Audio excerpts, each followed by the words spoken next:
हम और डिस्कस कर रहे हैं जिसका नाम है सब टोटल को छोड़ देते हैं, कंडीशनल फॉर्मेटिंग पढ़ लेते हैं और ताकि ये एक फाइल हमारी रिफ्रेश भी हो जाए। सब टोटल को कल के सेशन में देख लेंगे। कंडीशनल फॉर्मेटिंग में दो फाइल है, एक चैलेंज फाइल, एक एग्जाम्पल फाइल है। तो मैं चैलेंज फाइल बता रहा हूँ, एग्जाम्पल फाइल में कुछ नई वेराइटीज हैं, उसको आप एक्सपेरिमेंट करना, मैं समझा देता हूँ। अच्छा, अब मिसाल के तौर पर कंडीशनल फॉर्मेटिंग का काम क्या है, पहले तो ये समझ लें और ये हमारी कहाँ काम करती है। देखिए, डाटा को हाईलाइट करना है अकॉर्डिंग टू द क्राइटेरिया, वहाँ कंडीशनल फॉर्मेटिंग काम करती है। जैसे डाटा में कोई डुप्लीकेट वैल्यू तो नहीं आ रही, किसी का CNIC एक्सपायर तो नहीं है, डेट से आपको चेक करना है, टुडे की डेट से या जो भी डेट्स आ रही है। आपको देखना है कि किसका टोटल कंपनसेशन, सपोज करें नेक्स्ट मंथ किस किस की रिटायरमेंट है, वो देखना है। किस किस के ऑर्डर ड्यू है, आपको देखना है। किस किस के ऑर्डर डिलीवर्ड हो गए, आपको वो देखना है। किसका स्टेटस ओके है, देखना है। किसका स्टेटस पेंडिंग है, वो हाईलाइट करके देखना है। ऑल्दो कि ये सारे काम आप फिल्टर से कर रहे होते हो कि स्टेटस में पेंडिंग पे फिल्टर लगा दिया तो पेंडिंग वाले सारे केस आ गए। आपने ओके वाले पे क्लिक किया, ओके वाले आ गए। डेट के ऊपर लगा दिया कि आज की डेट से ज्यादा बड़ी डेट्स वाले रिकॉर्ड्स दिखा दे, तो वो आपको पता चल गया कि कौन सी एक्सपायर डेट्स आ रही हैं, किसके नेक्स्ट मंथ पे प्लान्स आ रहे हैं, वगैरह वगैरह। तो यही सारे काम जो हम लोग फिल्टर से कर रहे होते हैं। फिल्टर क्या करता है कि मास्टर डेटाबेस में से जो डाटा देखना है वो आपको दिखाता है, रेस्ट ऑफ द रिकॉर्ड्स वो आपके छुपा देता है। ये फिल्टर का काम है। जबकि कंडीशनल फॉर्मेटिंग का काम क्या है कि जो आप देखना चाहते हो, जो आपने कहा कि भाई डुप्लीकेट रिकॉर्ड हाईलाइट करो, तो उसको हाईलाइट करेगा, बाकी सारे रिकॉर्ड अपनी जगह पर वैसे ही छोड़ देगा। ठीक है, आपने कहा कि भाई जिसके स्टेटस ओके ना वो हाईलाइट कर दो, तो स्टेटस ओके वाले हाईलाइट हो गए, बाकी जो पेंडिंग है, बाकी जो रिटर्न है, वो केसेस अपनी जगह पर नजर आ रहे हैं, वो गायब नहीं हुए। हाँ, ऑल्दो क्या फिल्टर लगाकर उनको दोबारा से कंडीशनल फॉर्मेटिंग के थ्रू ये काम कर सकते हो, तो ये पॉसिबल है जरूर। कैसे, इसकी 2-3 एग्जांपल शेयर करते हैं, फिर एक फाइल है वो मैं आपके साथ शेयर करता हूँ। मुझे वो तब यहाँ है ना, मैंने इस फाइल में आपको इस तरह की एक पिक्चर दी हुई है सॉल्व, जिससे आपको जिसको देखकर आप समझो कि इन फाइल्स को आपने खुद सेल्फ अटेम्प्ट करना होगा। तो मैं डेमो दे देता हूँ, फिर आप उसकी प्रैक्टिस कर लेना। सपोज मुझे इन तमाम सेल्स पे कलर हाईलाइट्स करने, तो मैंने इन नंबर्स को सेलेक्ट किया, डाटा बार में गए, हम गए कंडीशनल फॉर्मेटिंग होम के टैब में, और हमने कहा डाटा बार में से आप ऐसे कलर्स हाईलाइट कर दो। ओके, तो क्या फायदा हुआ कि जिस सेल पर जितना बड़ा नंबर है वो सेल उतना ही ज्यादा हाईलाइटेड है, और जिस सेल पे जितना छोटा नंबर है वो सेल उतना ही कम हाईलाइटेड है। ओके, तो ये अगेन मेरे ख्याल है बैकएंड पे 10 मिनट हो गए, तो अपडेट के लिए चला गया।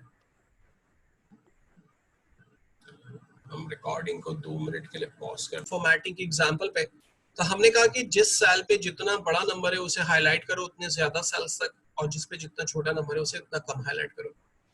देन उसके बाद हाईलाइट करने के डिफरेंट मेथड्स हैं।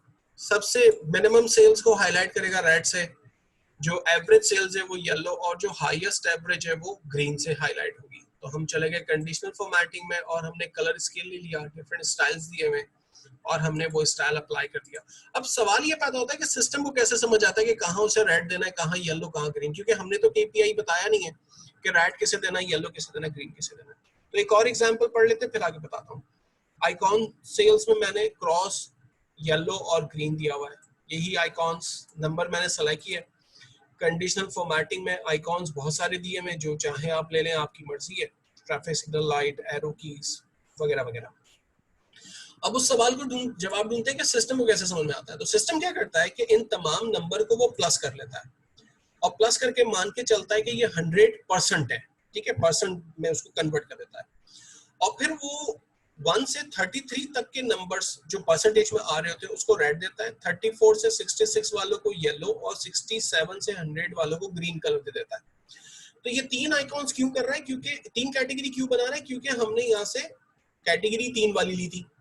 अगर मैं 4 वाली कैटेगरी लूंगा तो वो 25 वाले स्लैब्स बना देगा, 5 आइकॉन्स लूंगा तो वो 20 वाले स्लैब्स बना देगा। देखो हमें कैसे पता चलेगा ये। किसी भी कंडीशन को जब आप मॉडिफाई करना चाहते हो तो आप कंडीशनल फॉर्मेटिंग में जाते हैं, और यहाँ से मैनेज रूल में जाते हैं, और यहाँ से एडिट रूल में जाते हैं। ये आपका रूल है, डिलीट करना तो डिलीट कर दो, नया रूल बनाना तो बना लो, और एडिट करना तो एडिट कर दो। तो यहाँ जब मैं एडिट में गया तो देखें ये कहता है कि आपने जो स्टाइल लिया है ना वो ये वाला है, ठीक है, और भी स्टाइल से बने बनाए बदलने तो आप बदल भी सकते हैं। और इसने क्या किया, ग्रीन वहां दे रहा है when the value is greater than 67%, या नंबर भी है, फॉर्मूला भी है। तो हम इसने इसमें खुद से काम किया, परसेंट में कन्वर्ट कर दिया। येलो कहाँ है, when the value is less then 67 greater than 33%। Red कहाँ है, when the value is less then 33%। तो उसी के अकॉर्डिंगली काम हो रहा है। आपने कहा 3 की जगह 4 वाला आइकॉन चाहिए, सपोज मैंने 4 वाला आइकॉन ले लिया, ये देखिए 25 वाले स्लैब्स बना दिए इसने। मैंने 5 वाला आइकॉन सेट ले लिया, 20 वाले स्लैब्स बना दिए इसने। ठीक है, उसी के अकॉर्डिंगली ये एक्टिविटी नजर आ रही है बैक एंड पे मुझे। तो ये इस तरह से काम करता है। लेकिन अगर आप अपनी मर्जी से करना चाहो तो यस आप कर सकते हैं, वो मैं कल के सेशन में आपको बता दूंगा, जो मैं दूसरी इसमें एक फाइल है वो पढ़ाऊंगा। अच्छा, मुझे टॉप बॉटम रिकॉर्ड्स हाईलाइट करने, वो रिकॉर्ड जिसकी सेल्स 500 से ज्यादा है, तो मैंने इनको सेलेक्ट किया। मैंने कहा आप हाईलाइट करें उन रिकॉर्ड को जो कि ग्रेटर देन है या लेस देन है या बिटवीन है। सपोज 400 से ज्यादा जिसकी सेल्स है वो हाईलाइट हो जाए, या सपोज 400 से जिसकी सेल्स कम है वो हाईलाइट हो जाए लेस देन। सपोज 200 से 400 वाले रिकॉर्ड हाईलाइट हो जाए। भाई कंपनी ने सर्वे किया और हमारी जो ऑडियंस है, हम बॉडी स्प्रे लॉन्च कर रहे हैं, भाई हमारी जो ऑडियंस है ना वो 15 साल से सपोज 40 साल तक की जो ऑडियंस है, 45 साल तक की ऑडियंस है, वो हमारी ऑडियंस है। अब आपने सर्वे किया हुआ है, आपके पास 5 लाख रिकॉर्ड्स हैं, लेकिन आपको एज में वो लोग चाहिए जो बिटवीन है 18 से 45 साल। तो ये आप करते हैं, आपको फला CNIC वाला बंदा ढूंढना है, फला नाम वाला बंदा ढूंढना है, इक्वल्स टू कर दिया, टैक्स दैट कंटेन कर दिया, भाई मोहम्मद वाले सारे नाम वाले हाईलाइट हो जाए। आपने डेट के हिसाब से देखना है कि आज की डेट का बंदा हाईलाइट हो जाए, किसका CNIC एक्सपायर हो गया है आज की डेट के हिसाब से, किसकी date of birth next week में आ रही है, किसके ऑर्डर नेक्स्ट वीक में आ रहे हैं। तो आप डेट पे क्लिक करते हैं तो यहाँ आपको yesterday, today, tomorrow, next week, last week, previous, ये सारा आपको मिल जाता है। और आपने डेट के कॉलम को रेंज में लिया हुआ, आपने कहा कि भाई नेक्स्ट वीक के कौन कौन से रिकॉर्ड्स हैं हाईलाइट कर दो, सिस्टम ने खुद हाईलाइट कर दिया, भाई इनके ऑर्डर जाने हैं। लास्ट वीक किस किस को ऑर्डर भेज दिया आपने, आ गया। दिस वीक के ऑर्डर क्या है, पेंडिंग वर्क क्या क्या है, वो आपने सिस्टम से हाईलाइट करवा दिया। तो मैंने यहाँ पर कहा कि यार आप हाईलाइट करें उस रिकॉर्ड को जो कि सपोज 400 से ज्यादा है, 400 से ज्यादा वाले रिकॉर्ड हाईलाइट हो गए। कलर आप अपनी मर्जी से चेंज कर सकते हो, रेड, येलो, ग्रीन, पिंक, जो चाहे। अगर अपनी मर्जी से देना है तो इनके अलावा सपोज यहाँ पर कोई कलर ऐसा ब्लू नहीं है, आप चले गए कस्टम फॉर्मेट में और आप चले गए फिल में, आपने ले लिया सपोज ब्लू कलर, और आपको उसका फॉन्ट भी करना है बोल्ड, और ओके आप देखें बैक हैंड पे बोल्ड भी हो गया और ब्लू कलर भी आ गया। तो आप अपनी मर्जी से भी कर सकते हो सारे काम। नेक्स्ट, सपोज करें मुझे आइकॉन्स लगाने वेरिएंस के ऊपर, तो ये तो बहुत सिंपल है, रेंज बनाई, कंडीशनल फॉर्मेटिंग में गए और हमने कह दिया आइकॉन लगा दो ये वेरिएंस के ऊपर, तो ये वेरिएंस पे खुद उसने सेट कर दिया। अब ये इंटरेस्टिंग है, इसमें दिखाया गया है कि जहां नेगेटिव वैल्यू है वो क्रॉस है, जो पॉजिटिव वैल्यू है वो सक्सेस स्टोरीज है। अब जो ऑर्डर आपने दिए वो सक्सेसफुली डिस्पैच हुए ग्रीन, जो रिटर्न हुए वो क्रॉस, जो सेल्स लॉस में गई, पता चला यार आपने ऑर्डर भेजा, अब वो क्लाइंट ने लेने से मना कर दिया, और उसका जो डिस्पैच के चार्जेस थे, जो कोरियर देने गया, उसकी पेनल्टी भी आपको लग गई। ठीक है, अब वो जेब से आपको गया उस प्रोडक्ट के अगेंस्ट से पैसा। तो आपको जो लॉसेस हैं उसको राइट से दिखाना है, जो पॉजिटिव है वो ग्रीन से दिखाना है। तो आपने क्या किया, आइकॉन सेट्स में गए और पहले तो आपने आइकॉन लगा दिया। अब जब आपने आइकॉन लगाया तो क्या हुआ कि उसने 3 आइकॉन लगा दिए, जो वो करता है मैंने पहले ही समझा दिया था। ये आपकी रिक्वायरमेंट के हिसाब से ठीक नहीं है, तो आपको क्या करना पड़ेगा, ज़ाहिर मैनेज रूल में जाना होगा, अपने रूल को एडिट करना होगा। और यहाँ चूंकि उसने दोबारा से वही 100% में किया, तो हमको उसको चेंज करना होगा। हम कहते हैं यार ये जो है ना नंबर, वो परसेंट नहीं है, ये नंबर है। और नंबर में क्या है, जहाँ ग्रेटर देन 0 है वो ग्रीन है, जहाँ लेस देन 0 है वो रेड है। तो मैंने कर दिया पहले तो दोनों की टाइप को नंबर, और फिर कहा ग्रीन वहां होगा when the value is greater than 0 number, तो ग्रीन मिल जाएगा उसको खुद बात। और जहां क्रॉस उसको दे दो when the value is less than 0 और greater than 0। बात एक ही होगी, लेस देन 0 होगा जहां भी, वहां पर क्रॉस आ गया। When the value is less than 0 cross आ गया, नहीं देना है नो आइकॉन भी कर सकते हो। ओके ओके, गड़बड़ हो गई थोड़ी सी, लास्ट वाले को क्रॉस करते हैं, बीच वाले को नन कर देते हैं अगर करना है तो। अब सही हो गया, ठीक हो गया जी। तो जहां पर सक्सेस स्टोरीज है वहां ग्रीन है, जहां पर फेलियर्स है, लॉसेस है, टारगेट अचीव नहीं हुए, वहां पर क्रॉस आ रहा है। अच्छा ये बड़ा सिंपल है, ये आप खुद बना लीजिएगा रेंज लेकर आइकॉन सेट्स में, ये आइकॉन से दिया है, ठीक है। जो इंटरेस्टिंग है वो बता दूं तो फिर हम, लास्ट वाला इंटरेस्टिंग है। अच्छा अब इसमें क्या है कि नंबर के बराबर वाले सेल को हाईलाइट किया हुआ है। आमतौर पे खाली जगह पर आप कभी भी कोई कंडीशन नहीं लगा सकते, ये देखें कंडीशन नहीं आ रही।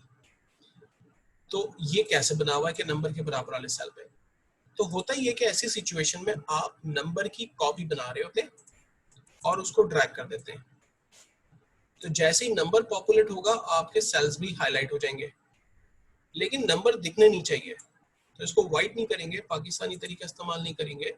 कंडीशनल फॉर्मेटिंग में मैनेज रूल में जाएंगे, एडिट रूल में, और यहाँ करेंगे शो बार ओनली, और ओके और ओके, ये आपके बार आ गए खाली, आपकी टेक्स्ट चले गए। अगर आप इस बार को चेंज करना चाहो तो आप चेंज भी कर सकते हो। सपोज मुझे आइकॉन लगाने हैं तो मैं यहाँ आइकॉन लगा देता हूँ, ठीक है, ट्रैफिक सिग्नल लाइट की तरह जो भी दिखाने हैं, और जो पहला वाला रूल है वो खत्म करना है, तो मैंने इसको सेलेक्ट किया और डिलीट कर दिया और ओके कर दिया। तो अपनी मर्जी के आइकॉन्स, अपनी मर्जी के रूल्स मैंने अप्लाई कर दिए, पीछे वाला रूल मैंने मॉडिफाई भी कर दिया, तो ये भी बिल्कुल पॉसिबल है। तो जहाँ सक्सेस स्टोरीज है वहाँ पर ग्रीन है, जहाँ पर एवरेज है वहाँ येलो है, और जहाँ पर बिलो एवरेज है वहाँ पर रेड है। तो उस सेल से कोई ताल्लुक नहीं है, बराबर वाले सेल से हमने हेल्प ली है, ठीक है। तो इसकी प्रैक्टिकल जरूर कीजिएगा आप, मैं वीडियो अभी शेयर कर रहा हूँ, आप उसको परफॉर्म जरूर कीजिएगा। और मैंने इसी फोल्डर में कंडीशनल फॉर्मेटिंग की एक और फाइल भी दी हुई है, और इसमें बहुत सारी एग्जांपल्स है जिसमें से कुछ को मैं कल डिस्कस करूंगा, कुछ अभी कर ली है। और इसमें अच्छी बात यह है कि पहली जो शीट है वो ब्लैंक है, दूसरी शीट जहाँ सॉल्व लिखा हुआ है वहाँ सॉल्व है। तो यहाँ देखोगे तो आपको समझ में आ जाएगा कि सारे इरफान हाईलाइटेड है, सारे नंबर्स यहाँ जो ग्रेटर देन 1000 है वो हाईलाइटेड है। तो ये कैसे हुआ है, अगर आपको ये देखना हो ना तो आप इसको सेलेक्ट करना, सिर्फ इरफान के नाम को जिसपे ग्रीन कलर है, कंडीशनल फॉर्मेटिंग में मैनेज रूल में जाना, तो आपको समझ में आ जाएगा कि अच्छा the text that content Irfan है तो वो हाईलाइटेड है। अच्छा अब इधर इरफान होने से नुकसान क्या हो रहा है कि ये फिक्स्ड हो गया। यहाँ क्या है कि उसमें सेल को कनेक्ट किया हुआ है, ये देखें the text that content this cell. अब दिस सेल होने से फायदा ये होता है कि आज तो इरफान को आप ढूंढ रहे हो, कल सपोज कर ले आप फाद को ढूंढ रहे हो, वो हाईलाइट हो गया, परसों सपोज करें आप सलीम को ढूंढ रहे हो, वो हाईलाइट हो गया। तो आपने क्राइटेरिया को सेपरेट कर दिया। आज आपने कहा ग्रेटर देन 1000 वाले रिकॉर्ड दिखा दो, कल आपने कहा ग्रेटर देन 1500 वाले रिकॉर्ड दिखाओ, कल आपने कहा ग्रेटर देन 2000 वाले रिकॉर्ड दिखाओ। तो आपका रिकॉर्ड इस सेल को आपने इससे कनेक्ट किया हुआ है। तो देखने की कोशिश करना, अगर इसमें से कुछ हेल्प मिल जाती है तो ठीक है, वरना कल कुछ चीजों को मैं इसमें से शेयर जरूर करने वाला हूँ।